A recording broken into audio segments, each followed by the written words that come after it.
संचार साधन में हम लोग चर्चा करेंगे। ठीक है, संचार। ठीक है, शाब्दिक अर्थ निकालेंगे जिसका होता है फैलाना, दूर दूर तक इस चीज को फैला दिया जाता है। ठीक है, संदेशों को आदान प्रदान जो किया जाता है उसी को हम क्या कहते हैं, संचार कहते हैं। ठीक है, यानी संदेशों का आदान प्रदान संचार कहलाता है। ठीक है, इधर से हम भेजे, उधर से भी दूसरा कोई भेजे। ठीक है, जैसे हमने कुछ कहा उधर से भी कुछ कहा। ठीक है, यानी वार्तालाप की भी बात हो सकती है।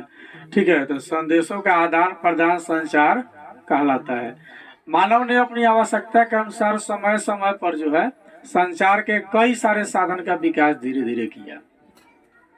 ठीक है, पहले तो मानव जब बोलना सीखा तो वो अपनी आवाज से जो है किसी के सामने कुछ व्यक्त कर पाता था, वो अभी उसकी साधन है। प्राचीन काल में, सबसे पुराने जमाने में, ठीक है, संचार को जो साधन था ये था ताली बजा करके, ढोल बजा करके और आग जला करके वह अन्य तरह से जो है संदेश एक लोग से दूसरे लोग तक पहुंचाया जाता था। एक समुदाय से दूसरे समुदाय तक, वह एक स्थान से दूसरे स्थान तक पहुंचाया जाता था। ठीक है, ताली बजाकर, इसकी बहुत पुरानी कहानी है। पहले जब किसी के परिवार में किसी वस्तु की जब कमी होती थी तो परिवार की महिलाएं जो है जो चूड़ी इत्यादि जो पहने हुई रहती थी ना, ठीक है, तो दोनों को बजा देती थी ना, इस तरह से ऐसे ऐसे हाथ करके, तो लोग समझ जाता था कि घर में अब कोनो चीज की कमी हो गया है। ठीक है, हाँ, तो ताली बजा करके पहले संदेश दिया जाता था। ठीक है, दूसरी ढोल बजा करके, इसका प्रचलन अभी तक है। जैसे गांव देहात में अगर पूजा पाठ जब होता है तो देखिएगा एक आदमी ढोल लिए रहता है, दोनों तरफ से पीटते रहता है। ठीक है, कहता है कि महारानी स्थान पर कल भोज का आयोजन किया गया है, उसमें आप सब ग्रामवासी आमंत्रित है, वह आपकी सहयोग अनिवार्य है। एक तरह से वह संदेश दे रहा है आपको। ठीक है, ये पुरानी परंपरा है। तो पहले ताली बजा करके संदेश दिया जाता था, ढोल बजा करके, आग जलाकर वह अन्य तरह से संदेश पहुंचाया जाता था। प्राचीन काल में, प्राचीन काल में संदेश कैसे पहुंचाया जाता था? ताली बजाकर, ढोल बजाकर और आग जलाकर, और कुछ अन्य प्रकार की भी विधियां थी जिसके मार्फत से लोग अपनी संदेश एक स्थान से दूसरे स्थान तक पहुंचाते थे या एक व्यक्ति से दूसरे व्यक्ति तक पहुंचाते थे। ठीक है, जब आपसे पूछा जाए कि प्राचीन काल में संदेश किस प्रकार से पहुंचाया जाता था तो आप क्या बताएंगे? ताली बजा करके, ठीक है, ढोल बजा करके एकदम टकला के टक दुम करता है। ठीक है, उसके बाद में आग जला करके अन्य तरह से भी संदेश पहुंचाया जाता था प्राचीन काल में। ठीक है, अब उसके बाद मध्य काल में संदेश का क्या सिस्टम रहा?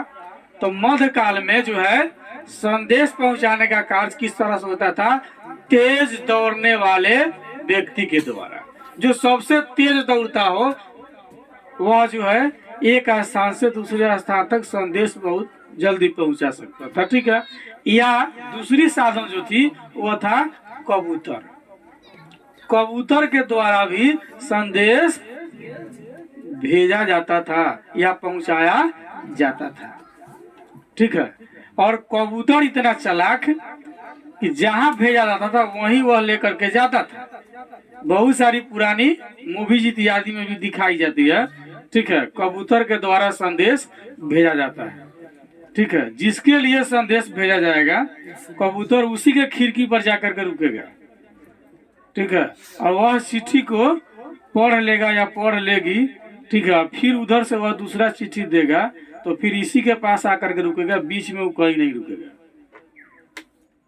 सोचने की बात है, कबूतर के उस समय कौन सी उतना दिमाग होता था, एकदम वहीं पर जाकर के रुकता था।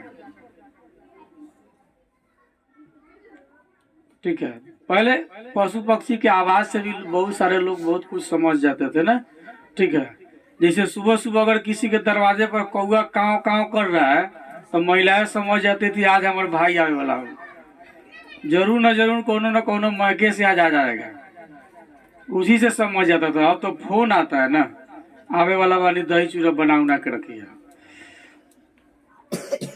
तो पहले ताली बजाकर, ढोल बजाकर, आग जलाकर, अन्य तरह से मध्य काल में हो गया तेज दौड़ने वाले व्यक्ति या कबूतर द्वारा संदेश भेजा जाता था या पहुंचाया जाता था। ठीक है, मध्य काल में संदेश भेजने का क्या तरीका था? जो तेज दौड़ने वाला आदमी है वह संदेश पहुंचाएगा, संवादिया का काम करेगा, या कबूतर के माध्यम से जो है संदेश पहुंचाया जाता था। ठीक है, तो ये सभी साधन से दो जो हम देखे प्राचीन काल के साधन और मध्य काल के जो साधन देखे हैं, ये सभी साधन सार्वजनिक नहीं थे, सभी लोगों के पास में ये उपलब्ध नहीं थी। ठीक है, सब लोग इस संदेश का उपयोग नहीं कर सकते थे। ठीक है, या इस संचार का उपयोग नहीं कर सकता था। जैसे धावक चाहिए दौड़ने वाला, तो धनी मनी लोग रखेगा, सब लोग पहुंचा नहीं रख सकता है। कबूतर तो उस टाइप का कबूतर कौन रखेगा, तो अच्छा खासा लोग रखता था। ठीक है, तो ये सभी साधन जो है सार्वजनिक नहीं थे और बड़े समूह को इसके द्वारा संदेश देना संभव नहीं था। अगर कबूतर से आप संदेश भेज रहे हैं तो किसी एक व्यक्ति को देगा, वन पर्सन को वह अपनी संदेश आपकी देगा, फिर वह पढ़ेगा उसको। और पहले के जमाने के लोग को तो देखिएगा पढ़ल लिखल उतने हैं क्या, अभियो लड़का सबको पढ़ने के लिए कहेगा तो दिन भर जाके बैट बॉल खेलेगा।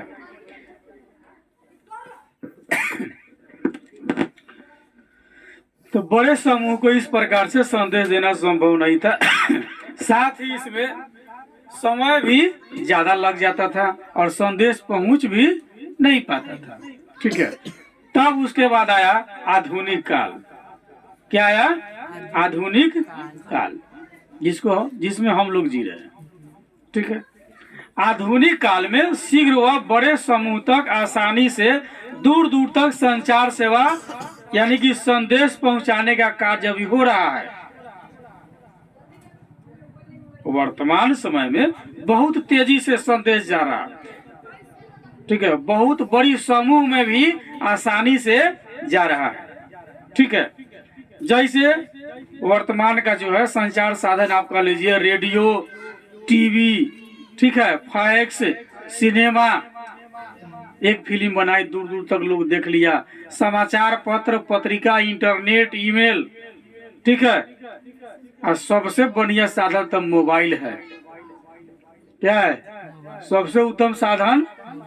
क्या है? मोबाइल आपका है। देश में लगभग 26 करोड़ वायरलेस फोन उपभोक्ता है और मोबाइल फोन सेवा जो है सबसे उत्तम साधन है। ठीक है, ये 2006-07 के आंकड़ा है। 26 करोड़ अभी न समझिएगा, अभी प्रत्येक परिवार में 5 गो मोबाइल होगा, हाथे हाथे न देखा तो चोरौको रख ले होगा। अब तो छोटी छोटी मोबाइल आता है।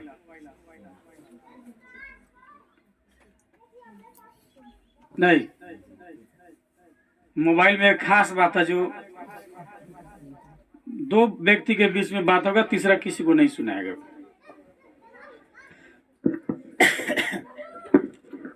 तो आधुनिक काल में बड़ी तेजी से संदेश आदान प्रदान हो रहा है, काफी समूह में भी हो रहा है, काफी दूर तक भी जा रहा है। देश विदेश में अगर कुछ समाज भेजना हो तो अब ज्यादा देर नहीं लगेगा। ठीक है, वर्तमान में संचार साधन के द्वारा जो है घरेलू, राष्ट्रीय और अंतर्राष्ट्रीय व्यापार की वस्तु आयात व निर्यात की जा रही है, खरीद बिक्री की जा रही है। ठीक है, वह मौसम की जानकारी, ठीक है, जैसे बाढ़, आंधी, तूफान, मानव जनित आपदा जैसे आतंकवादी इत्यादि की जो घटना घटती है, इस सब की भी जानकारी हो जाता है, संचार साधन से हो जा रहा है। आयात निर्यात में जो है, जैसे आप घर बैठे बैठे विभिन्न प्रकार के मोबाइल में ऐप्स होता है, जिसके साधन से आप कई सारी वस्तु खरीद सकते हैं या अपनी मनचाहा वस्तु खरीद सकते हैं और बेच सकते हैं। जो आपको खरीदना है घर बैठे बैठे ऑनलाइन कीजिए। ठीक है, ऑनलाइन पेमेंट कीजिए या कैश ऑन डिलीवरी हो जाएगा। ये सुविधा कौन उपलब्ध कराया? संचार। आपके पास मोबाइल है, घर पर बैठे बैठे जो इच्छा होती है आप मंगा लेते हैं। आज की दुनिया में संचार बहुत तेजी से कार्य कर रही है। ठीक है, जितना तेजी से संचार की पहुंच हो गया उतना तेजी से सामान्य जन का पहुंच अब संभव नहीं है कि उतना तेजी से पहुंच जाएगा। अमेरिका के व्यक्ति से बात करना है आपको, आप इंडिया में हैं, 1 मिनट में बात हो जाएगी। 1 मिनट में आदमी कपड़ा पहन के तैयार नहीं होता है, 1 मिनट में अमेरिका में बैठे व्यक्ति से आपको बात हो जाएगी। इतना तेजी से संचार जो है कार्य कर रही है, बहुत तेजी से। अब हम चर्चा करेंगे भारत में संचार सुविधा। ठीक है, इस पर देखेंगे तो ईस्ट इंडिया कंपनी ने भारत में सबसे पहले 1837 ईस्वी में डाक सेवा प्रारंभ किया। भारत में डाक सेवा प्रारंभ कौन किया? East India company. कब किया? 1837 में। ठीक है, वो अपनी सुविधा के अनुसार। 1854 ईस्वी में भारतीय डाक विभाग की स्थापना हुई। ठीक है, भारतीय डाक विभाग की स्थापना कब हुई? 1854 ईस्वी में। ठीक है, और भारत में डाक सेवा कब प्रारंभ हुई? 1837 में। किसके द्वारा? ईस्ट इंडिया कंपनी के द्वारा। ठीक है, जो 1854 में भारतीय डाक विभाग की स्थापना हुई वह जो है नॉर्थ भाग में काफी प्रगति की। भारत के उत्तरी क्षेत्र में जो है यह काफी तेजी से प्रगति किया। कौन? भारतीय डाक विभाग। ठीक है, आज भारतीय डाक सेवा कंप्यूटरीकृत हो गया पूर्ण रूप से, यानी कि पूर्ण रूप से कंप्यूटर से उसका काम होता है।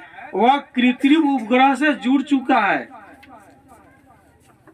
ठीक है, भारतीय डाक सेवा और पूर्ण रूप से क्या हो गया है? कंप्यूटरीकृत। अब बहुत सारी मतलब सभी कार्य जो है आपके कंप्यूटर से हो गया है। बैठे बैठे बैठे जो टिपना, जो भेजना है। ठीक है, एकदम आप खूब देखिए, चुरा करके इधर से टिपिए, आई एम एट टाइम जो पहले से दे दीजिए। आप ही समझ रहे हैं, उधर जो देख रहा है वो समझ रहा है, बीच वाला चुपचाप ताक रहा है। तो पूर्ण रूप से क्या हो गया? कंप्यूटर मतलब कंप्यूटर से संचालन हो रहा है और कृत्रिम उपग्रह से जुड़ चुका है। ठीक है, भारतीय डाक विभाग अपने कार्य में तेजी व सुधार लाने के लिए पूरे देश को 8 डाक क्षेत्र में बांटा है। भारत में कितने डाक क्षेत्र हैं? 8। ठीक है, भारत में 8 डाक के क्षेत्र है। ठीक है, किसी भी क्षेत्र में आप देखिएगा पिन कोड 6 अंक का होता है। पिन कोड कितने अंक का होता है? 6 अंक का होता है। न 5 अंक का होगा और न 9 अंक का होगा। पिन कोड कितने अंक का? 6 अंक का होगा। ठीक है, जिसको पोस्टल कोड भी बोलते हैं। आपसे कोई पूछे पोस्टल कोड क्या है तो आप अपनी पिन कोड बताइए। ठीक है, तो पूरे भारत को जो है 8 डाक क्षेत्र में बांटा गया। पिन कोड 6 अंकों का होता है और 6 अंक वाले इस अंक में पहला अंक जो होता है, पहला अंक क्या है? जोन के लिए होता है। जैसे बिहार और झारखंड 8वें जोन में। ठीक है, बिहार और झारखंड, ठीक है, कौन क्षेत्र में शामिल है? 8 में। या कौन जोन में शामिल है? 8 में शामिल है। ठीक है, ये दोनों स्टेट का जो पोस्टल कोड आप देखेंगे वो पहले 8 से ही शुरू होगा, उसके बाद आगे का चेंजिंग होगा। ठीक है, तो 6 अंक वाले इस अंक में पहला अंक क्या होता है? जोन का होता है। अब पूछेगा बिहार या झारखंड कौन जोन में है? कौन जोन में है? 8 में, कौन में? 8 में है, ठीक है। तो पोस्टल कोड का पहला जो अंक होता है, ठीक है, वो किसका है? पहला क्या है? वो जोन का होता है, ठीक है। बाद के 2 अंक जो होता है, बाद के 2 अंक जो होता है वह उप जोन का होता है। किसका होता है? उप जोन का होता है, ठीक है।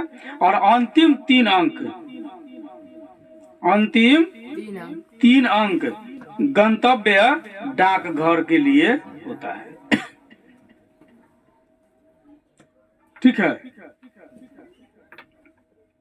किस प्रकार से होता है? पहला जोन के लिए होता है, उसके बाद दूसरा 2 अंक उप जोन के लिए होता है, और अंतिम 3 अंक जो बच जा रहा है वह किसके लिए होता है? गंतव्य डाकघर के लिए होता है। किस डाकघर का? सब डाकघर का अलग अलग होता है लास्ट वाला, ठीक ना।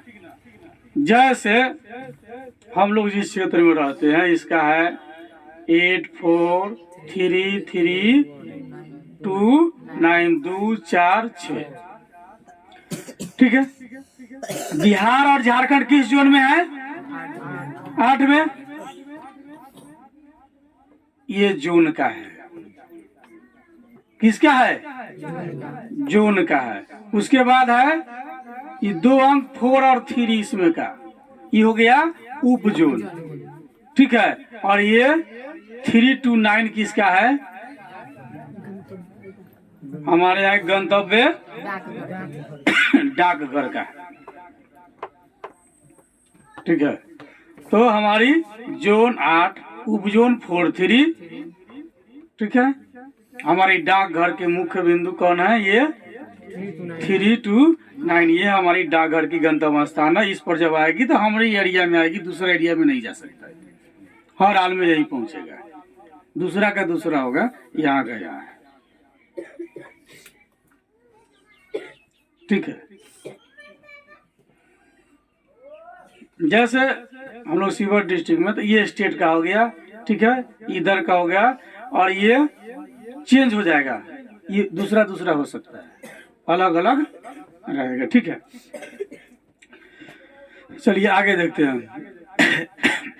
भारतीय डाक विभाग अपनी सेवा में सुधार व तेजी लाते हुए 6 डाक चैनल की सुविधा दे रहा है। डाक चैनल भी है, भारत के डाक चैनल कितने हैं? 6, ठीक है। पहला है राजधानी चैनल, दूसरा मेट्रो चैनल, तीसरा ग्रीन चैनल, चौथा दस्तावेज चैनल, 5वां भारी चैनल, 6ठा व्यापार चैनल होता है, ठीक है। तो भारतीय डाक विभाग अपने कार्य में तेजी व सुधार लाने के लिए पूरे देश को कितने डाक क्षेत्र में बांटा है? 8। कितने डाक चैनल है? 6, ठीक है। 8 डाक क्षेत्र जो बांटा है, उसका पहला अंक जोन के लिए, उसके बाद का 2 अंक उप जोन के लिए, उसके बाद का 3 अंक क्षेत्रीय जो डाकघर है उसके लिए, ठीक है। उसके बाद डाक चैनल कितने हैं? 6। राजधानी channel, metro channel, green channel, दस्तावेज चैनल और भारी चैनल, अंतिम है व्यापार चैनल, लेन देन वाला, ठीक है। अब राजधानी चैनल क्या है? देखिए, नई दिल्ली से 6 विशेष राज्य की राजधानी के लिए यह डाक सेवा काम करती है। राजधानी चैनल कहाँ काम करती है?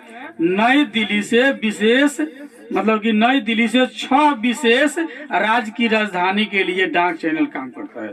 इसके लिए पीले रंग की पत्र पेटिका में प्रयोग में लाया जाता है, ठीक है। अर्थात डाकघर स्थित पीले रंग की पत्र पेटी में पत्र डालने पर वह लिफाफा या पत्र सीधे कहाँ पहुंचेगा? दिल्ली।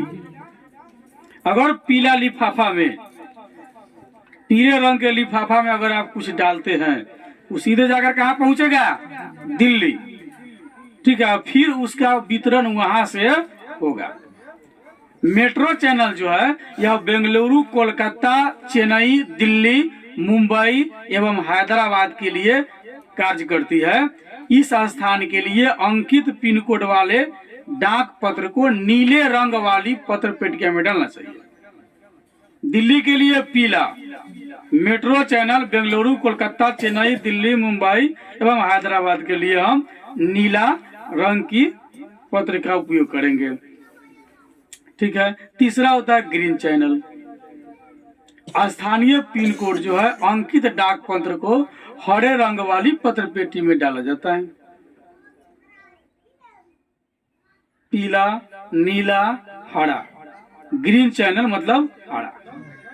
ठीक है। तो स्थानीय पिन कोड अंकित डाक पत्र को हरे रंग वाली पत्र पेटी में डाला जाता है। जैसे हरा भेजेंगे तो क्षेत्र में ही रह जाएगा, अगर पीला लगा दिए तो डायरेक्ट दिल्ली पहुंचेगा, और नीला लगा दिए तो बेंगलुरु, कोलकाता, दिल्ली, चेन्नई, मुंबई, हैदराबाद के लिए हो जाएगा। चौथा दस्तावेज चैनल है। समाचार पत्र और विभिन्न पत्रिका को भेजने के लिए यह डाक सेवा है, जिसको हम दस्तावेज चैनल कहते हैं। दस्तावेज चैनल के मार्फत क्या मिलता है, जैसे हम टीवी पर न्यूज देखते हैं, विभिन्न प्रकार की सूचनाएं प्राप्त करते हैं, यह दस्तावेज चैनल है। भारी चैनल, यह डाक सेवा बड़े व्यवसायिक संगठन के डाक पत्र के लिए उपलब्ध है, बड़े बड़े व्यवसायों के लिए। ठीक है। छठा है व्यापार चैनल। यह डाक सेवा छोटे व्यापारिक संगठन के डाक पत्र के लिए उपलब्ध कराई जाती है। ठीक है। जन संचार के दृष्टि से रेडियो सशक्त माध्यम माना जाता है। एक दूसरे तक संवाद पहुंचाने में सबसे सस्ता सुविधा साधन कौन है? रेडियो। भारत में रेडियो का प्रसारण 1923 ईस्वी में रेडियो क्लब ऑफ बॉम्बे द्वारा शुरू किया गया था। भारत में रेडियो का प्रसारण कब शुरू हुआ? 1923 ईस्वी में।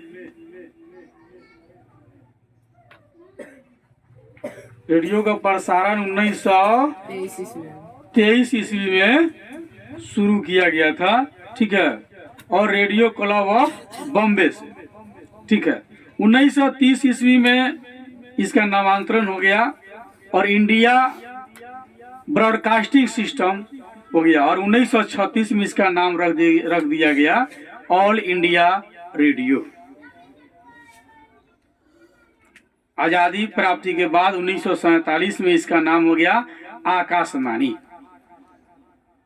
बोले न्यूज चलता था, बोलता हम आकाशवाणी पटना से बोल रहे हैं, अभी दिन के 3:30 हुए हैं। लोग अपना अपना घड़ी का टाइम मिला लेता था, वाकई में 3:30 हुआ है कि नहीं। पहले के लोगों को न्यूज पर भरोसा भी था ना, अभी ज्यादा भरोसा नहीं है, भरोसा खत्म हो गया। सोचता है सांस बोल रहा है कि झूठ बोल रहा है, गारंटी नहीं है। पहले सब लोग मिला लेता था।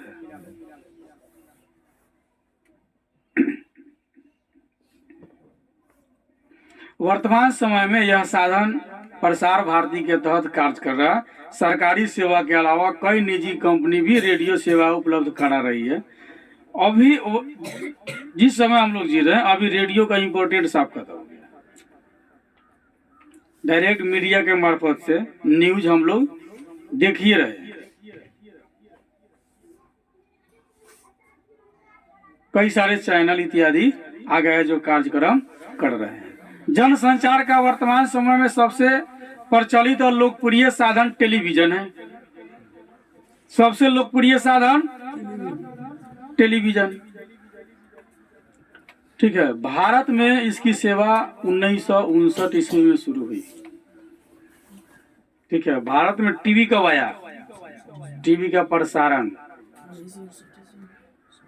1959 ईस्वी में टीवी का प्रसारण भारत में होने लगा।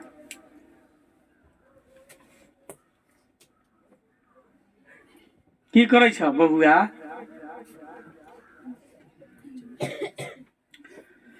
1976 ईस्वी में इसे दूरदर्शन यानी डीडी का नाम दिया गया। ठीक है। डीडी का जन्म 1976 ईस्वी में हुआ। ठीक है। रंगीन प्रसारण की शुरुआत 1982 ईस्वी में एशियाई खेल के दौरान हुई।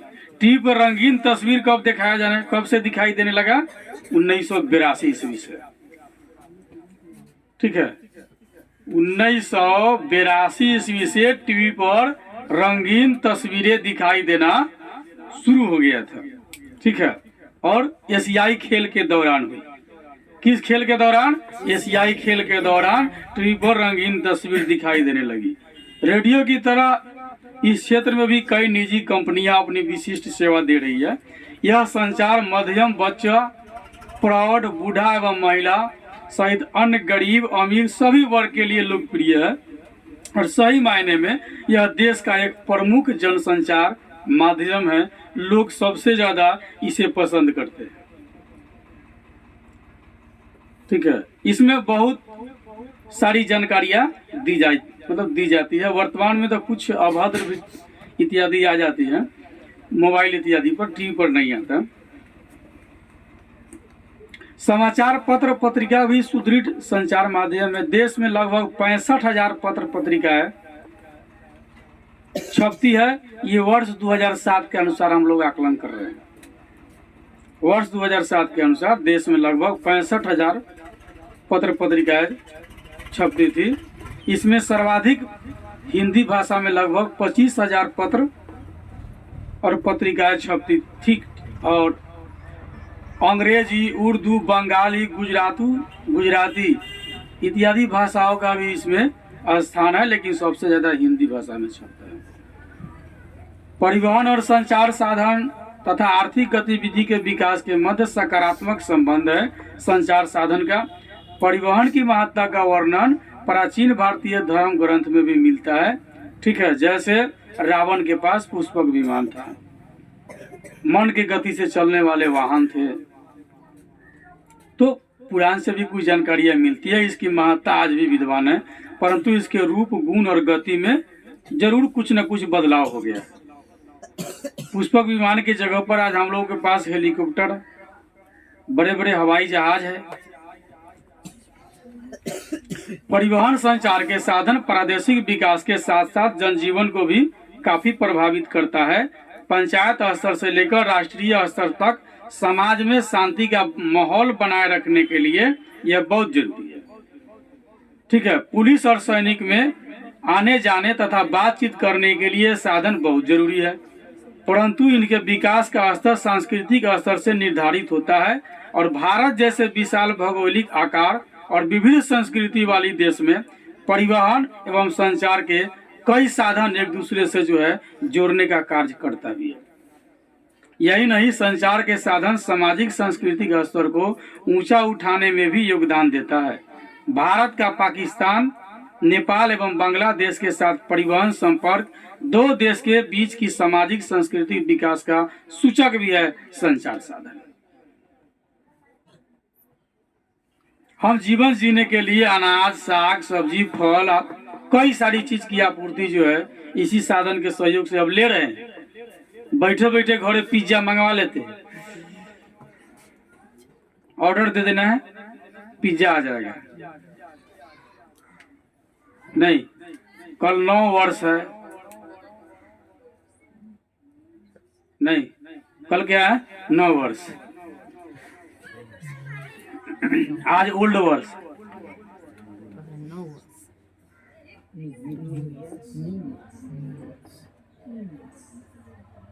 तो कल के लिए आप लोग एडवांस में 9 वर्ष की हार्दिक शुभकामनाएं दी जाती है।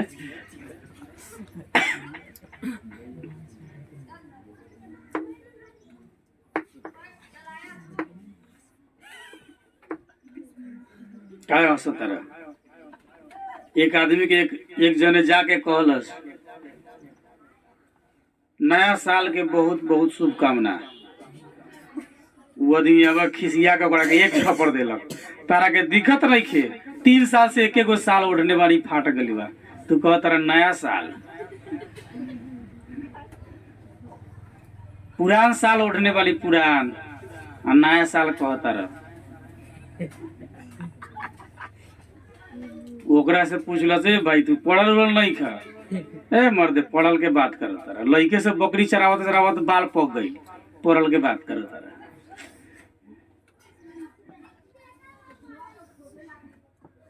ठीक है, आप लोगों को एडवांस में नव वर्ष की हार्दिक शुभकामनाएं। नव वर्ष आप सभी का मंगलमय हो।